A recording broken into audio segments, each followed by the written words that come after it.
ನಟ ದರ್ಶನ್ ಅವರು ಅರೆಸ್ಟ್ ಆಗಿದ್ದಾರೆ. ಕೊಲೆ ಪ್ರಕರಣ ಒಂದರಲ್ಲಿ ನಟ ದರ್ಶನ್ ಅವರನ್ನ ಅರೆಸ್ಟ್ ಮಾಡಿಕೊಂಡು ಪೊಲೀಸರು ಇದೀಗ ವಿಚಾರಣೆಯನ್ನು ನಡೆಸ್ತಾ ಇದ್ದಾರೆ. ಚಿತ್ರದುರ್ಗದ ರೇಣುಕಾ ಸ್ವಾಮಿ ಕೊಲೆ ಪ್ರಕರಣಕ್ಕೆ ಸಂಬಂಧಪಟ್ಟಂತೆ ದರ್ಶನ್ನೂ ಸೇರಿದಂತೆ 10 ಮಂದಿಯನ್ನ ಅರೆಸ್ಟ್ ಮಾಡಿದ್ದಾರೆ.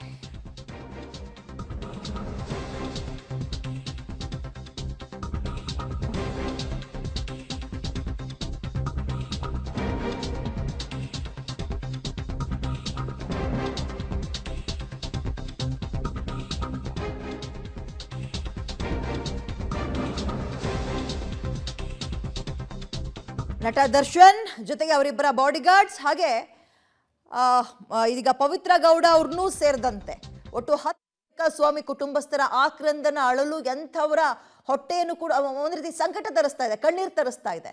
ಇದರ ನಡುವೆ ಈ ಪ್ರಕರಣ ಹಲವು ತಿರುವನ್ನ ಪಡೆದುಕೊಳ್ತಾ ಇದೆ. ಇದೀಗ ದರ್ಶನ್ ಸೇರಿದಂತೆ 10 ಮಂದಿಯ ಅರೆಸ್ಟ್ ಆಗಿದೆ.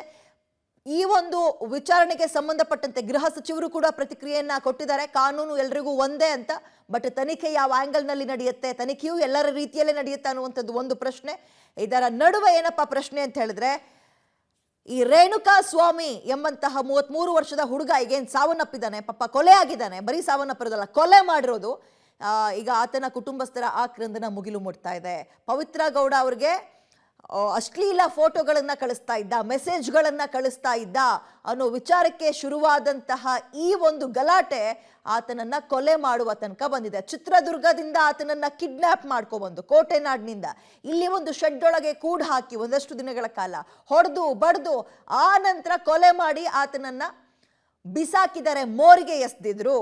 ಒಂದೇ ದಿನದಲ್ಲಿ ಪೊಲೀಸರು ಸಂಪೂರ್ಣವಾಗಿ ತನಿಖೆಯನ್ನ ಅಂದ್ರೆ ತನಿಖೆ ಕೈಗೆತ್ಕೊಂಡಂತಹ ಪೊಲೀಸರು ಯಾರು ಏನು ಎತ್ತ ಅನ್ನುವಂತಹ ಡೀಟೇಲ್ ಅನ್ನ ಹುಡುಕ್ತಾ ಹೋದ್ರು. ಆಗ ಸಿಕ್ಕಿದ್ದೆ ಇದರ ಹಿಂದೆ ಒಬ್ಬ ಹೆಣ್ಣಿದ, ಅಂದ್ರೆ ಪವಿತ್ರ ಗೌಡ ಅವರ ಹೆಸರು ಕೇಳಿ ಬರುತ್ತೆ. ಆಕೆಗೆ ಕಳಿಸಿದಂತಹ ಅಶ್ಲೀಲ ಮೆಸೇಜ್ಗಳಿಂದಲೇ ಇವೆಲ್ಲವೂ ಶುರುವಾಯಿತು. ನಟ ದರ್ಶನ್ ಕೊಟ್ಟಂತಹ ಸುಪಾರಿಯಂತೆ ಆತನನ್ನ ಹಲ್ಲೆ ಮಾಡಿದ್ದಾರೆ, ಕೊಲೆ ಮಾಡಿದ್ದಾರೆ ಅಂತ.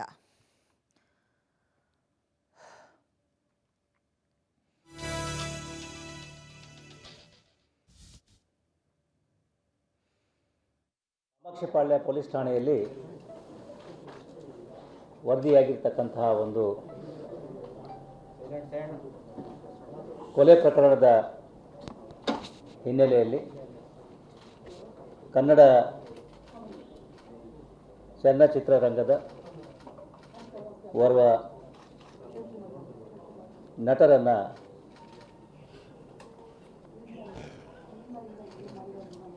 ಪ್ರಶ್ನೆ ಮಾಡಲಾಗ್ತಾ ಇದೆ.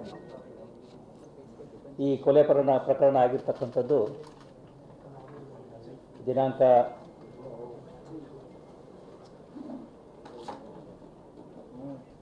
9ರಂದು ಅಂದರೆ ಭಾನುವಾರದಂದು ಸಿಕ್ಕಂತಹ ಒಂದು ಅಪರಿಚಿತ ಗಂಡಸಿನ ಶವದ ಆಧಾರದ ಮೇರೆಗೆ ಆತನ ದೇಹದ ಮೇಲೆ ಇದ್ದಂತಹ ಗಾಯಗಳನ್ನು ಗಮನಿಸಿ ಕಾಮಾಕ್ಷಿಪಾಳ್ಯ ಪೊಲೀಸ್ ಠಾಣೆಯ ವ್ಯಾಪ್ತಿಯಲ್ಲಿ ಕೊಲೆ ಪ್ರಕರಣವನ್ನು ಭಾನುವಾರದ ದಿವಸವೇ ರಿಜಿಸ್ಟರ್ ಮಾಡಿಕೊಳ್ಳಲಾಗಿತ್ತು. ಅದಾದ ನಂತರದಲ್ಲಿ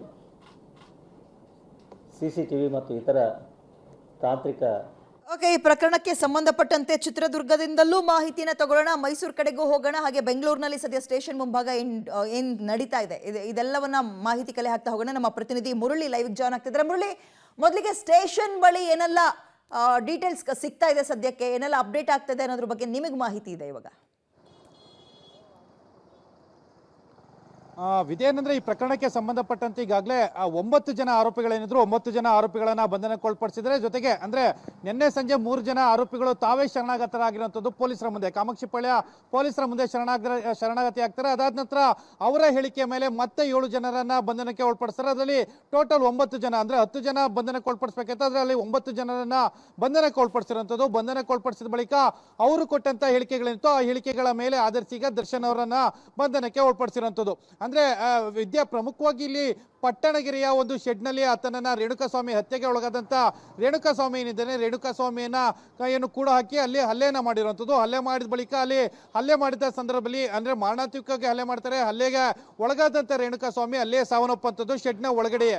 ಕೊನೆಗೆ ಆತನ ಮೃತದೇಹ ಏನಿತ್ತು ಮೃತದೇಹವನ್ನ ಆಟೋದ ಮೂಲಕ ತೆಗೆದುಕೊಂಡು ಹೋಗಿ ಏನು ಸುಮನಹಳ್ಳಿಯ ಏನು ರಾಜಕಾಲುವೆ ಏನಿದೆ ರಾಜಕಾಲುವೆ ಬಳಿಯಲ್ಲಿ ಬಿಸಾಡಿರುವಂಥದ್ದು ಅನ್ನೋದ್ರ ಬಗ್ಗೆ ಈಗ ಮಾಹಿತಿಗಳು ಸಿಗ್ತಾ ಇರುವಂಥದ್ದು. ಆ ಹಿನ್ನೆಲೆಯಲ್ಲಿ ಆ ಶೆಡ್ಗೆ ದರ್ಶನ್ ಅವರು ಬಂದಿದ್ರ, ಜೊತೆಗೆ ಪವಿತ್ರ ಗೌಡ ಬಂದಿದ್ರ, ಎಲ್ಲ ಮಾಹಿತಿಗಳನ್ನು ಕೂಡ ಕಲೆ ಹಾಕ್ಲಿಕ್ಕೆ ಪ್ರಯತ್ನಗಳನ್ನ ಈಗ ಪೊಲೀಸರು ಕೂಡ ಮಾಡ್ತಾ ಇದ್ದಾರೆ. ಅಂದ್ರೆ ಆರೋಪಿಗಳು ಅಂದ್ರೆ 9 ಜನ ಆರೋಪಿಗಳ ಪೈಕಿ 7 ಜನ ಆರೋಪಿಗಳು ತಪ್ಪೊಪ್ಪಿಗೆಯನ್ನ ಮಾಡ್ಕೊಂಡಿದ್ದಾರೆ. ಆ ತಪ್ಪೊಪ್ಪಿಗೆಯ ಪ್ರಕಾರ ದರ್ಶನ್ ಅವರು ಕೂಡ ಅಲ್ಲಿಗೆ ಬಂದು ಹಲ್ಲೆಯನ್ನ ಮಾಡ್ತಾರೆ. ಅದಾದ ಬಳಿಕ ಇನ್ನ 3 ಜನ ಆರೋಪಿಗಳೇನಿದ್ರು ಅಂದ್ರೆ ಜೊತೆಗೆ ಕೈ ಜೋಡಿಸಿದಂತರು ಅಂದ್ರೆ ಮೃತದೇಹವನ್ನು ಆಟೋದಲ್ಲಿ ತೆಗೆದುಕೊಂಡು ಹೋಗಿ ಬಿಸಾಡಿದಂತವ್ರು ಯಾರಿದ್ರು ಅವರು ಕೂಡ ತಪ್ಪೊಪ್ಪಿಗೆಯನ್ನ ಮಾಡ್ಕೊಂಡಿರುವಂತದ್ದು. ಜೊತೆಗೆ ಇನ್ನೊಂದು ಹೇಳಿಕೆಗಳು ಕೂಡ ಬರ್ತಾ ಇದೆ.